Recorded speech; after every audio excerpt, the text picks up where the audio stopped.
Good evening everyone. आप सभी प्यारे बच्चों का स्वागत करते हैं आपके अपने प्यारे चैनल संस्कार जीएस एकेडमी पे। और मैं यश कुमार आ चुका हूं आपके सामने में। ये जो सीरीज है करंट अफेयर का सीरीज, और करंट अफेयर आपके लिए हर एक एग्जामिनेशन के प्यारे बच्चों बहुत ही इंपॉर्टेंट है। भले वो आप एसएससी का कोई भी एग्जाम दे रहे हो, या फिर आप रेलवे की कोई भी एग्जाम दे रहे हो, बिहार सचिवालय की कोई भी एग्जाम दे रहे हो, यानी कि आप अगर कॉम्पिटिटिव एग्जामिनेशन की तैयारी करते हैं, बैंक एसएससी रेलवे की तैयारी करते हैं, उसमें से तमाम एग्जामिनेशन में जो प्रश्न पूछे जाते हैं करंट अफेयर का, उनकी हम चर्चा करेंगे। तो आज हम इस चैनल को शुरुआत करें। इस चैनल पे आपको जो है कि करंट अफेयर की शुरुआत हो रही है। तो प्यारे बच्चे, आपसे बस इतना ही निवेदन और विनती है, यदि हमारे क्लासेज टॉपिक थ्योरी अच्छा लगता हो, कंसेप्ट समझ में आ रहा हो, तो जितना ज़्यादा से ज़्यादा हो सके चैनल को सपोर्ट कीजिएगा, लाइक कीजिएगा, सब्सक्राइब कीजिएगा, क्योंकि आपका एक एक सपोर्ट, एक एक सब्सक्राइबर मेरे लिए एक एनर्जी की, बॉर्नविटा की तरह एनर्जी का काम करता है। चलिए प्यारे बच्चे, तो शुरू करते हैं। आज का जो पहला क्वेश्चन है, पहला क्वेश्चन देखें, आपके स्क्रीन पे है, और आप लोग भी क्या करेंगे, कमेंट बॉक्स में क्वेश्चंस का जवाब देते चलेंगे तो और ज्यादा मजा आने वाला है। पहला जो क्वेश्चन है प्यारे मित्र, उसको हम देखेंगे। प्रश्न क्या कर रहा है कि हाल ही में विश्व मृदा दिवस जो है कि कब मनाया गया है? 3 दिसंबर, 5 दिसंबर, 4 दिसंबर, या इनमें से कोई नहीं। तो प्यारे बच्चे, इसका जो आंसर हो जाएगा वो क्या हो जाएगा? तो इसका आंसर हो जाएगा आपका कब? तो 5 दिसंबर को। अब 5 दिसंबर को ही मृदा दिवस मनाया जाता है। ये पूरी दुनिया भर में मनाया जाता है, पूरे वर्ल्ड में दुनिया भर में मनाया जाता है। क्यों मनाया जाता है? तो इसमें जो है कि हम आम जनता एवं किसानों को जो है कि मिट्टी की क्या महत्वता है, मिट्टी का क्या महत्व है, व्हाट इज इंपोर्टेंसी ऑफ सॉइल, क्या इसकी महत्व है, इसके बारे में बताने के लिए, हमको समझाने के लिए, हम लोगों को समझाने के लिए ये दिवस के तौर पे मनाया जाता है। तो पहला क्वेश्चन क्लियर हो गया होगा। आगे हम देखते हैं कि एक सप्ताह में, जो दिसंबर के महीने में, कौन कौन से इंपोर्टेंट है जो आपको जानना जरूरी है। ठीक है, तो सबसे पहले हम देखते हैं कब? तो 1 दिसंबर को। 1 दिसंबर को क्या होता है? विश्व एड्स दिवस के तौर पे मनाया जाता है। आपसे एग्जामिनेशन में कभी पूछा भी जाएगा कि 1 दिसंबर को कौन सा दिवस मनाया जाता है, या फिर एड्स दिवस कब मनाया जाता है। तो पहले बच्चे कब होगा? 1 दिसंबर को। 2 दिसंबर की हम बात करते हैं, राष्ट्रीय प्रदूषण नियंत्रण दिवस, विश्व कंप्यूटर साक्षरता दिवस एवं अंतर्राष्ट्रीय गुलामी उन्मूलन दिवस जो है कि आपको ये सारे के सारे 3 जो है कि कब? तो 2 दिसंबर को मनाया जाता है। क्या क्या मनाया जाता है? तो राष्ट्रीय प्रदूषण नियंत्रण दिवस, विश्व कंप्यूटर साक्षरता दिवस, अंतर्राष्ट्रीय गुलामी उन्मूलन दिवस। आगे हम बात करेंगे 3 दिसंबर का, तो विश्व दिव्यांग दिवस। 3 दिसंबर को क्या मनाया जाता है मैंने प्यारे बच्चे? तो विश्व दिव्यांग दिवस। 4 दिसंबर की हम बात करें प्यारे बच्चे, तो भारतीय नौसेना दिवस मनाया जाता है। भारतीय नौसेना दिवस कब मनाया जाता है? तो 4 दिसंबर को। यह आपके एग्जामिनेशन में जो है कि दिवस से एक आध क्वेश्चन हमेशा एग्जाम में पूछा जाता है। 5 दिसंबर की हम बात करते हैं, 5 दिसंबर में क्या होगा? तो अंतर्राष्ट्रीय स्वयं सेवक दिवस मनाया जाता है। तो ये सारे के सारे दिवस जो है दिसंबर के फर्स्ट वीक में मनाया जाता है। तो आप याद करेंगे कि 1 दिसंबर को क्या था? विश्व एड्स दिवस। 2 को क्या? राष्ट्रीय प्रदूषण नियंत्रण दिवस, विश्व कंप्यूटर साक्षरता दिवस, अंतर्राष्ट्रीय गुलामी उन्मूलन दिवस। और 3 दिसंबर की हम प्यारे बच्चे बात करें तो विश्व दिव्यांग दिवस। 4 दिसंबर की हम बात करें प्यारे बच्चे तो राष्ट्रीय नौसेना दिवस। और 5 दिसंबर की हम प्यारे बच्चे बात करें तो अंतर्राष्ट्रीय स्वयं सेवक दिवस। ठीक है, तो इसको आप याद रखोगे। चलिए अगला क्वेश्चन हम लोग देखते हैं, क्वेश्चन नंबर 2। क्वेश्चन नंबर 2 हम देखते हैं, क्वेश्चन पढ़ने का कोशिश करते हैं। हाल ही में, मतलब तुरंत में ही, कि गूगल, किसकी बात हो रही है? गूगल की बात हो रही है।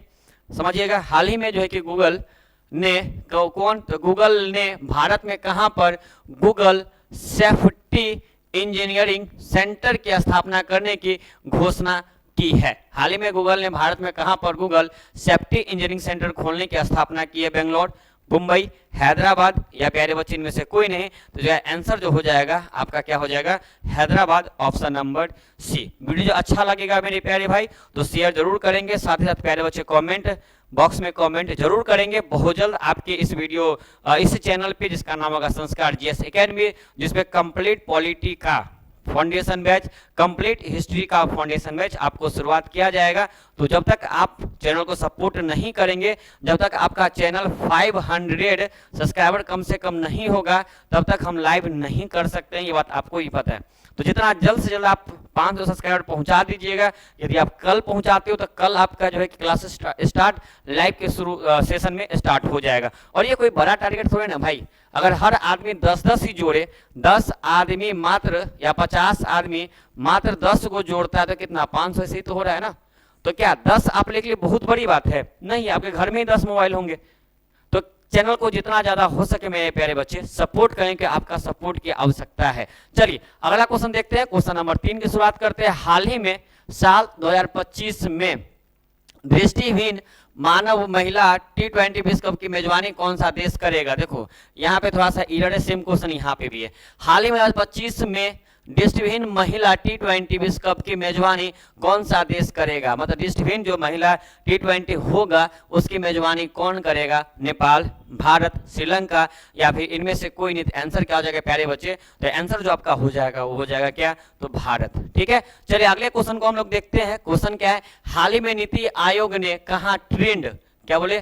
Trend watch quarterly, trend watch quarterly का शुभारंभ किया था। भोपाल, लखनऊ, नई दिल्ली या इनमें से कोई नहीं थे। इसका जो आंसर प्यारे बच्चे हो जाएगा क्या हो जाएगा? तो नई दिल्ली इसका आंसर हो जाएगा। यानी कहां पे शुरुआत किया जा रहा है? तो नई दिल्ली में किया जा रहा है। नीति आयोग ने 4 दिसंबर को नई दिल्ली में ट्रेंड वॉच क्वार्टरली का शुभारंभ किया। नीति आयोग के मुख्य कार्यकारी अधिकारी कौन थे? BVR सुब्रमण्यम। इसको याद रखिएगा, कौन थे? BVR सुब्रमण्यम के अनुसार ट्रेड वॉच क्वालिटी एक आवधिक प्रकाशन होगा जो भारत के व्यापार, विकास और उभरते अवसरों पर केंद्रित होगा। क्लियर? तो कब हुआ था ये, कहां पे होगा? तो नई दिल्ली में अंतर्गत जो है इसकी शुरुआत की जा रही है। ठीक है, क्लियर? चलिए प्यारे बच्चे आते हैं अगले क्वेश्चन पे। नेक्स्ट क्वेश्चन देखेंगे कि क्या कर रहा है। हाल ही में 3 दिवसीय अष्टलक्ष्मी महोत्सव, क्या कर रहा है? 3 दिवसीय अष्टलक्ष्मी महोत्सव का उद्घाटन कहां हुआ है? जो 3 दिवसीय अष्टलक्ष्मी महोत्सव जो मनाया जाता है उसकी शुरुआत कहाँ की गई है? दिसपुर, इम्फाल, नई दिल्ली या प्यारे बच्चे इसमें से कोई नहीं। तो माय डियर फ्रेंड्स इसका जो आंसर हो जाएगा ऑप्शन नंबर सी, नई दिल्ली में इसकी शुरुआत की गई है। कौन? 3 दिवसीय महाअष्टलक्ष्मी महोत्सव की शुरुआत। चलिए दोस्त नेक्स्ट क्वेश्चन की तरफ बढ़ते हैं। अगला जो क्वेश्चन है आप देखेंगे, हाल ही में किस राज्य सरकार ने नए किसान सेवा केंद्र आश्रय शुरू किया है? किस राज्य सरकार ने नए किसान सेवा केंद्र आश्रय शुरू किया है? बताएंगे, जल्दी से कमेंट करेंगे। गुजरात, महाराष्ट्र, केरल या इनमें से कोई नहीं। तो इसका जो आंसर मेरे दोस्त हो जाएगा ऑप्शन नंबर बी, क्या हो जाएगा? केरल। और केरल जो है कि सर्वाधिक साक्षरता वाला क्या है? प्रदेश है। और ऐसा माना गया है कि केरल अभी तक में देखा जाए तो 98 to 100% जो है कि डाटा को पर्याप्त कर चुका है। ठीक है दोस्त, चलिए आगे क्वेश्चन आते हैं। क्वेश्चन नंबर हम देखते हैं 8वां नंबर। हाल ही में बात हो रही है किसका? द पुरुष जूनियर हॉकी एशिया कप 2024, क्या है? पुरुष जूनियर हॉकी एशिया कप 2024 का खिताब किसने जीता था? ठीक है, आपके साथ ऑप्शन आपके सामने में ऑप्शन दिख रहा होगा। क्या वो चीन है? क्या वो पाकिस्तान है? क्या वह भारत है? या क्या इनमें से कोई नहीं है? तो प्यारे बच्चे इसका जो आंसर हो जाएगा वो कौन हो जाएगा? Option number C, Bharat. मतलब भारत जो है कि 2024 का जूनियर पुरुष हॉकी कप जो है जीत करके वापस आए। अब मैच है तो फिर भाई 2 टीमें होगी, एक हारेगा और एक जीतेगा। तो किसको हराया? तो पाकिस्तान को हराया और पाकिस्तान को हरा के भारत ने कप अपने नाम किया। भारतीय टीम ने 4 दिसंबर को हॉकी के फाइनल मैच में पाकिस्तान को 5-3 कितना 5-3 से मात देकर यानी कि हराकर पुरुष जूनियर एशियन कप 2024 का खिताब अपने नाम किया। फाइनल में भारत ने 5वीं बार जीत हासिल किया है। मतलब ये 5वीं बार ऐसा हो रहा है कि पाकिस्तान जो है कि भारत 5वीं बार जो है एशिया कप को जीत रहा है। कब? तो पहले 2004 में जीता, फिर कब? 2008 में जीता, फिर कब? 2015 में जीता है, फिर कब? 2023 में जीता है। और अभी का जो 2024 वाला हुआ है इसमें भी जीत किसने दर्ज किया है? आपके अपने प्यारे भारत ने जीत दर्ज किया है। और किसको हराया है? तो ये जो आपको हराया है वो हराया किसको है? तो पाकिस्तान को हराया। पाकिस्तान समझ रहे हैं कितना से जीता है? तो ये जीते हैं 5-3 से। हराया किसको? तो हराया पाकिस्तान को। किसको हरा दिया था? तो पाकिस्तान को हराया। और आपको याद है ये जो है इसकी कितनी जीत है? तो 5वीं जीत है। पहली कब? तो 2004 में, दूसरा 8 में, तीसरा 15, फिर कब? 2023 और अभी 2024 में। चलिए नेक्स्ट क्वेश्चन की तरफ हम लोग बढ़ते हैं। अगला क्वेश्चन क्या कर रहा है उसको समझने के प्रयास करेंगे। हाल ही में भारत का पहला vertical lift railway bridge, vertical lift क्या कर रहा है? वर्टिकल लिफ्ट रेलवे ब्रिज कहां बनाया गया? हाल ही में भारत का पहला जो है फर्स्ट है क्या है? तो वर्टिकल लिफ्ट रेलवे ब्रिज कहां बनाया गया है इसका आपको बताना है। क्या बताना भैया? तो आंसर बताओ कि क्या होगा, आंसर बताओ कि क्या होगा। ठीक है, चलिए आंसर बताइए। क्वेश्चन चेन्नई, रामेश्वरम या बेंगलुरु या इनमें से कोई नहीं। तो आंसर जो प्यारे बच्चे क्या हो जाएगा? तो रामेश्वर। यही आपका वर्टिकल रेलवे ब्रिज है, यही तो आपका वर्टिकल लिफ्ट रेलवे ब्रिज हो गया। ठीक है, ये कहाँ बनाया? तो रामेश्वर में बनाया गया। कहाँ पे बनाया गया? तो रामेश्वर में बनाया गया। ठीक है, कहाँ पे मेरे भाई, तो रामेश्वरम में इसको जो है कि बनाया गया है। ठीक है, अब बनाया किसने था, तो रेल विकास पुल निगम लिमिटेड के द्वारा जो है इस रेल को बनाया गया है, RVN के द्वारा। इसकी कुल लंबाई की हम बात करें तो कुल लंबाई कितना हो जाएगा, तो कुल लंबाई की हम बात करें तो 2.05, यानी कि मोटा मोटी आप बोलो तो 2 किलोमीटर जो इसकी कुल लंबाई है। ये कहाँ बनाया गया है, तो रामेश्वरम बनाया गया, वही रामेश्वरम जहां से भगवान श्री राम जी पुल का निर्माण करते हैं और श्रीलंका में लंका को ढाने के लिए पहुंचे जाते हैं। और रामायण से आपको सीखने को यह बात मिलती होगी कि यदि पराय स्त्री पर आप नजर बिठाओगे तो आपकी पूरी की पूरी साम्राज्य जो है कि विनाश हो सकता है। ठीक है, चलो भैया, तो आ जाओ अगले क्वेश्चन पे। क्वेश्चन नंबर 10 को देखते हैं। बहुत ही इंपॉर्टेंट क्वेश्चन है ये। इस प्रकार के प्रश्न आपके एग्जामिनेशन में अक्सर देखने को मिलता होगा। ठीक है, प्रश्न है, हाल ही में किस देश के महान टेनिस खिलाड़ी, सॉरी गलती, खिलाड़ी कौन था, नील फेजर। कौन है खिलाड़ी, नील फेजर का निधन हुआ है।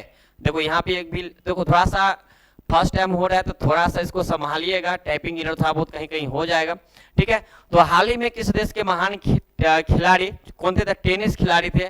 किसकी बात हो रहा है, तो टेनिस खिलाड़ी हैं जिनका निधन हुआ है। इंग्लैंड, ऑस्ट्रेलिया, न्यूजीलैंड, या इनमें से कोई नहीं। नाम क्या है, तो उनका नाम है नील फ्रेजर। आंसर क्या हो जाएगा आपका, ऑस्ट्रेलिया। यही है, यही तो व्यक्ति है कि इनका नाम क्या है, तो नील फ्रेजर। कौन है, नील फ्रेजर, जिनका निधन हुआ है। ये क्या खेलते हैं, तो टेनिस खेलते हैं। तो आपको कमेंट बॉक्स में क्वेश्चन का जवाब देना है प्यारे बच्चे कि भारत का टेनिस खिलाड़ी कौन है। जवाब देना है, चाहे वो महिला वर्ग का हो या पुरुष वर्ग का हो, उससे मतलब नहीं है। मुझे आपको ये बताना है कि महिला जो है कि टेनिस खिलाड़ी कौन है, कमेंट बॉक्स में जवाब देना है। तो क्वेश्चन नंबर 10 तक हम लोग कर चुके हैं। नया चैनल है तो 15 मिनट से ज्यादा का वीडियो अलाउ ही नहीं है। तो आज की क्लास को हम यही समाप्त करेंगे, फिर मिलेंगे कल। प्रतिदिन आपको इस चैनल पे करंट अफेयर का नया नया सीरीज हमेशा मिलेगा, नए नए एक्सप्लेनेशन के साथ में, नए नए क्वेश्चंस के साथ में। तो बस आपसे इतना ही विनती है प्यारे बच्चे कि चैनल को सब्सक्राइब करें, शेयर करें, साथ साथ हर वीडियो पे आप कमेंट करें, अपना प्यार दे, अपने गांव मोहल्ला में सपोर्ट करें। जिस दिन आपने जितना जल्दी हो सका, आप जिस दिन 500 सब्सक्राइबर मेरे प्यारे बच्चे पहुंचा दोगे, उस दिन मैं आपके लिए हिस्ट्री और पॉलिटी दोनों का एक कंप्लीट फाउंडेशन बैच, वो आप एसएससी की तैयारी कर रहे हो, रेलवे की तैयारी कर रहे हो, बिहार सचिवालय का कर रहे हो, बिहार पुलिस का कर रहे हो, बिहार दरोगा कर रहे हो, या फिर आप बीपीएससी की तैयारी कर रहे हो, एक बेहतरीन तरीके से बेहतरीन मेथड के साथ में हम कक्षा को शुरुआत करेंगे। तो प्यारे बच्चे, इसमें आपका चाहिए सपोर्ट, सहयोग। आज की क्लासेस को ले यहीं रखते हैं। हमने 10 क्वेश्चंस को देखा। अगले क्लासेस से आपको एक क्वेश्चन होमवर्क में भी दिया जाएगा, होमवर्क सीरीज भी चलेगा। ठीक है, तो धन्यवाद, मिलते हैं फिर अगले वीडियो में। तो तक बाय बाय, टेक केयर, मस्त रहे, मजे में रहे, अपनी पढ़ाई को लगातार जारी रखें, साथ ही साथ अपने माँ बाप की सपना को साकार करें। जय हिंद, वंदे मातरम, भारत माता की